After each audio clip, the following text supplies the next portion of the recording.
Hello বন্ধুরা, আমার গল্প আমি একদম সত্য ঘটনা নিয়ে এসেছি। আমি বেশ চাইবো আমি যদি পারি আপনাদেরকে ২ দিন অন্তত স্টোরিজ করি আমি সব আপলোড করে দেবো। বাই দ্য ওয়ে, যদি আমার গল্প ভালো লাগে তো আমার পাশে থাকবেন, আমার সাথে থাকবেন। আজকে আমাকে স্টোরি শেয়ার করেছে, ওনার নাম হলো অনিল দুবে। অনিল দুবে যে কি ছত্তিশগড়েই থাকেন। উনি আমাকে নিজের এক স্টোরি শেয়ার করেছেন, তো আমি আপনাদের সঙ্গে শেয়ার করছি। আপনারা শুনুন, খুব ভালো লাগবে। দুটি গল্প আছে, ঠিক আছে? খুব বেশি বড় না, ছোট ছোট, কিন্তু খুব ভালো গল্পগুলো। অনিল বলছে যে যখন ওর মা মারা গেছিল, তখন ওর স্ত্রী, সে আর তার ছোট্ট এক সন্তান নিয়ে তারা ওই ঘরেই রয়েছিল। তো তার অনিলের যে বাবা ছিল, সে আগেই, তার মা মারা যাওয়ার ৩ বছর আগে মারা গেছিল।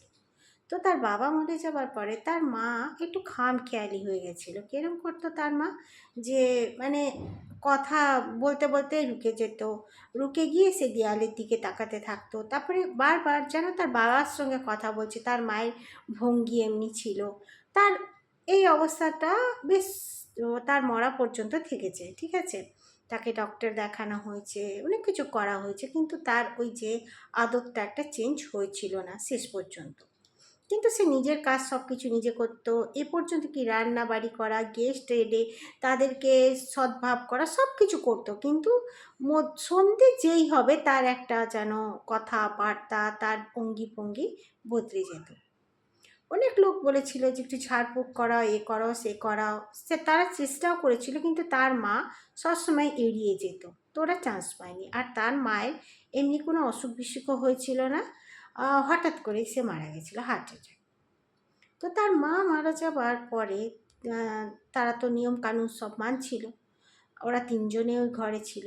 যে মার যে রুমে শুতো সেই রুমেই ওরা নিচে বিছানা করে পেতে ঘুমাচ্ছিল। আর কেউ কেউ এসেছিলো, অনিলদের যেমনি কাকা কাকিমা সব এসেছিলো, ওরা অন্য অন্য রুমে শুতো। ওদের 2 তলা বাড়ি ছিল অনিলদের। নিচের তলায় 2টো ফ্যামিলিকে ভাড়া দিয়ে রেখেছিল, আর ওপরে ওনারা নিজেরা থাকতেন। ভালোই রুম ছিল ওপরেও। তখন কি হয়েছে, ওদের এক্সট্রা একটা ট্যারিসেও একটা রুম ছিল ছোটো মতন, যেখানে 2টো ব্যাচেলার পার্সন থাকতো। তো ওই সময় 2টি ব্যাচেলার পার্সনই ঘরটা, ব্যাচেলাররাই থাকতো, 2টো হোক একটা। ওই সময় ব্যাচেলাররা কেউ ছিল না, ঘরটা খালি ছিল। তো ওই রুমেও যে কোনো গেস্ট এসছে, ওই রুমেও ছোট ছোট বাচ্চাদেরকে শুতে দিয়ে দিয়েছে। ক্লাস 10-11-এ পড়া এমনি তার কাকা কাকিমার বাচ্চাদেরকে শুতে দিয়ে দিয়েছে। তার মামা ঘর থেকেও এসেছিল। বেশ 2টো রুম ছিল ওপরেও। তো 2টো রুমেই, একটা রুমে মনে করুন 4 জন, একটা রুমে 3 জন, এমনি ওরা ঘুমাচ্ছিল। খাট ছিল পাতা, ওয়াশরুমও ছিল, সব কিছু ব্যবস্থাই ছিল। দিয়ে রাত্রিবেলায়, ও 3 দিন হয়েছে তার মায়ের চলে যাওয়া। রাত্রিবেলা হঠাৎ করে বাচ্চাগুলো ভীষণ জোরে চেঁচাচ্ছে, যে মাম্মি মাম্মি করে। সব বাচ্চাগুলো নাকি ওপর থেকে চেঁচাচ্ছে। আর একটা বাচ্চা কল করছে ওর মায়ের ফোনে। ওর মায়ের ফোনটা ভাইব্রেট করছে, ঠিক আছে? ও স্লো করে শুয়েছিল, তো ভাইব্রেশনে ওর মা ফোনটাকে ধরেছে। ধরে ওর মা, মেয়েটা যে ফোন করেছে, বলছে মা তাড়াতাড়ি এখানে এসো, আমরা এখানে নানিকে দেখছি। নানি ছুটোছুটি করছে ছাতে। তো ওরা তাড়াতাড়ি গেছে সব বড়রা, অনিলরাও গেছে। অনিলের বাচ্চা নিয়ে অনিলের বউ ঘুমাচ্ছিল, উঠে পড়েছে, কিন্তু ও ভেতরেই ছিল। অনিলও গেছে, গিয়ে ওরা দেখছে না, তার মা কোথাও ছুটাছুটিও করছে না, কিছু না। কিন্তু বাচ্চাগুলো খুব ভীতু হয়েছে। আর 7খানা বাচ্চা, তাও আবার ছোটো ছোটো নয়, 11-এ পড়া, 12-এ পড়া, 9-এ পড়া, এমনি বাচ্চারা তো আর মজা করবে না রাত্রি 3টের সময়। তখন জিজ্ঞেস করাতে ওরা বলেছে আমাদের দরজা খুব জোরে জোরে ধাক্কা দিচ্ছিল। তা আমরা ভেবেছি বোধহয় তোমরা কেউ। আমরা খুলেছি, তো নানি এসে বলছে পুরো স্বয়ং আমরা নানিকে দেখছিলাম, কিন্তু চোখ দুটো নানির সাদা। আর আমাদেরকে আর জ্বলছিল যেন। আমাদেরকে বলছে চল আমরা খেলবো ছাদে, বলে নিজে এপাশ ওপাশ এপাশ ওপাশ, নিমিষের মধ্যে এধার ওধার দৌড়াদৌড়ি করছিল। আমরা দরজাটা বন্ধ করে দিয়েছিলাম, আর আমরা তোমাদেরকে ডাকার জন্য চেঁচাচ্ছিলাম। তো এই গেল। তো বলে না, কাল থেকে তাহলে তোমরা এখানে শুবে না। আত্মা তো এখনও ঘরে ঘোরাফেরা করে, নিশ্চয়ই ছোটো বাচ্চাদেরকে দেখা করতে এসেছিলো। নানা রকমের যে যা কথা বললো। তারপরে সবাই, তারপর দিনকে আর সন্ধেবেলা থেকে কেউ ছাদে যাচ্ছে না, ঠিক আছে? কেউ যায়নি। সবাই নিচে এবারে শুয়েতে যেই যেমন পারে সব শুয়েছে। তারপরে হঠাৎ করে রাত্রির ওই 2টো থেকে 3টে ছাদে যেন কেউ ধুপ ধুপ ধুপ করে করে যেন কিছু ফেলছে। সে কিছু একটা জিনিস, মানে নরম জিনিস, খুব ভারী কিছু ধুপ করে ফেলে, ওরম শব্দ আসছে। তো মানে কী শব্দ আসছে, তারপরে হঠাৎ যেন কি একটা জল চালিয়ে দিয়েছে, ওই যে ওপরের রুমের ওখানে জল চালিয়ে দিয়েছে। তো এরা সব গেছে, গিয়ে দেখছে সত্যি ওয়াশরুমের নল চালানো। যে কে চালালো ভাই, সকাল থেকে তো এখানে কেউ আসেই। ঠিক আছে, শীতকালের সময় ছিল, যদিও বা সকালবেলায় কেউ গেছে, কিন্তু বাচ্চারা তো ভয়তে যাচ্ছেই না। নলটা বন্ধ করে জাস্ট রিটার্ন আসবে অনিল, আবার নলটা যেন কেউ চালিয়ে দিল। তখন অনিল বলল, মা তোমার কি হয়েছে মা?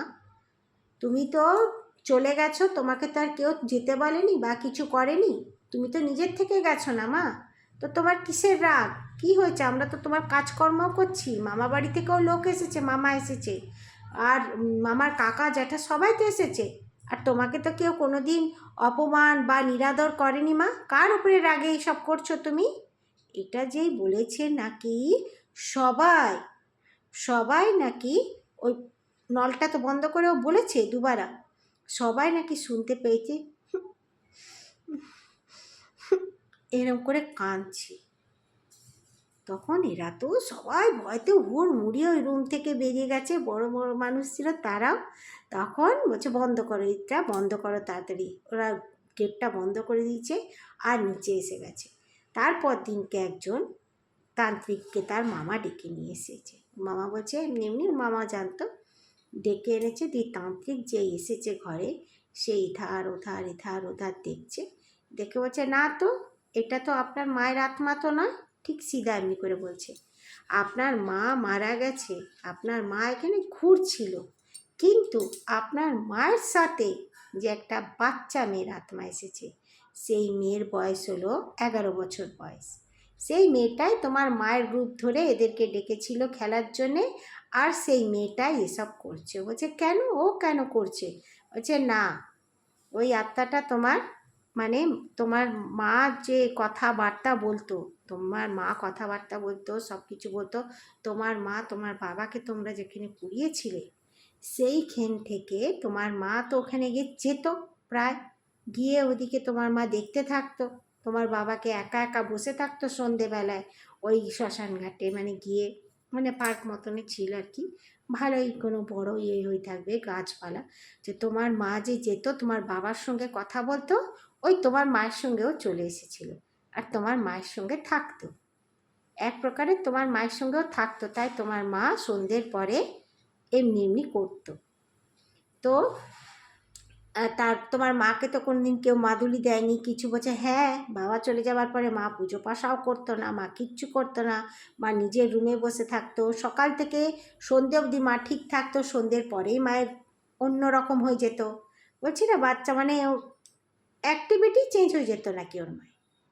তো বললো ওটা তোমার মায়ের না, ওটা ওই বাচ্চা মেয়েটাই করতো, এখন তোমার মা মারা গেছে, মায়ের শরীরটা নেই, তোমার মায়ের শরীর থেকে ও নিজের খাওয়া খেত, সব কিছু করতো, তারপরে তোমার মা যেই মারা গেল তো শরীরটা তো চলে গেল ওর জন্যে, তাই ও তোমার ঘরে এইসব উৎপাত মাচাচ্ছে, ও আর একটা শরীর চাইছে কিন্তু পাচ্ছে না কাউকে ধরতে।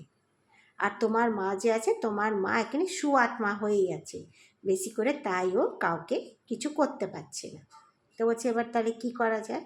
বলছে এখন তো ওষুধ ঘর তোমাদের, একটা কাজ করো, এখন সব সময় ধূপ দিয়ে রাখো আর একসঙ্গে সবাই থাকো, তোমার মায়ের এই যে 13 দিনের যে কাজটা হবে হয়ে যাক, তারপরে 3 দিন পরে আমি সব করে দেবো, ও এখানে থাকবে না।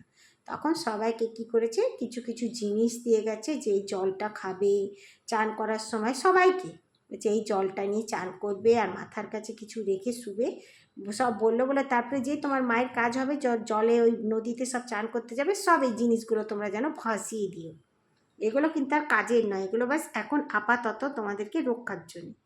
তাই করলো, করার পরে অনিল বলছে, মানে তারপরে আর কিছু কিন্তু কানের সিসকে সিসকে কান্না যে ওই কান্নাটা নাকি সবাই শুনতে পেত, কেউ একা বাথরুম যেত না।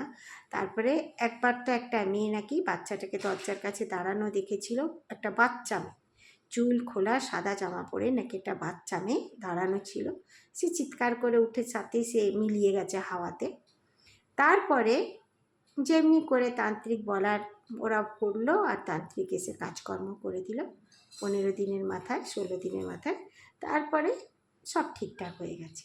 কিন্তু অনিল বলে যে একটা মানুষকে, একটা মানুষ ওই জায়গায় যেত খুবই দুঃখী, মানে কান্না ওর মা করতো যে ওর বাবা চলে গেছে বলে। ওর দুটো দিদিও আছে অনিল, ওর মাকে নিয়ে যেতে চেয়েছিল, কিন্তু অনিলের মা যায়নি, বলেছে না ওনার স্বামী ওখানে রয়েছে, তো ও ওখানেই আর কি মরবে, ওখানেই পুড়বে। ওর বাবার পাশেই নাকি ওনার যাও কাজকর্ম করা হয়েছে। তখন মানে ওকে একলা গিয়ে কান্নাকাটি করতে দেখে ওই আত্মাটা ওর মায়ের শরীরে চলে এসেছে। ওর মায়ের কিন্তু কোনো ক্ষতি করতো না, কোনো দিন নাকি ক্ষতি করেনি ওর মায়ের। না ওর মায়ের শরীর খারাপ হচ্ছে না কিছু, ব্যাস ওই ওর মায়ের মাথা কাজ করতো না মনে হতো, সে বাচ্চা মেয়েদের মতন হয়ে যেত। আর ওর বাবার সঙ্গে কথা বলতো, যেন ওর বাবা যেন ওর পাশে বসে আছে এরম মনে হতো। এক মানে ঘরের অনিলের বউ এক একবার মানে ভয়ও পেত যে কেন এরম করছে না। যাই হোক, তাহলে আজকে ভিডিওটি বেশি বড় হয়ে যাবে, তাই সেকেন্ড স্টোরিটা শোনালাম না। সেকেন্ড স্টোরিটা আবার আমি আপনাদেরকে শোনাবো পরে। এটা কিরম লাগলো নিশ্চয়ই বলবেন। Thank you.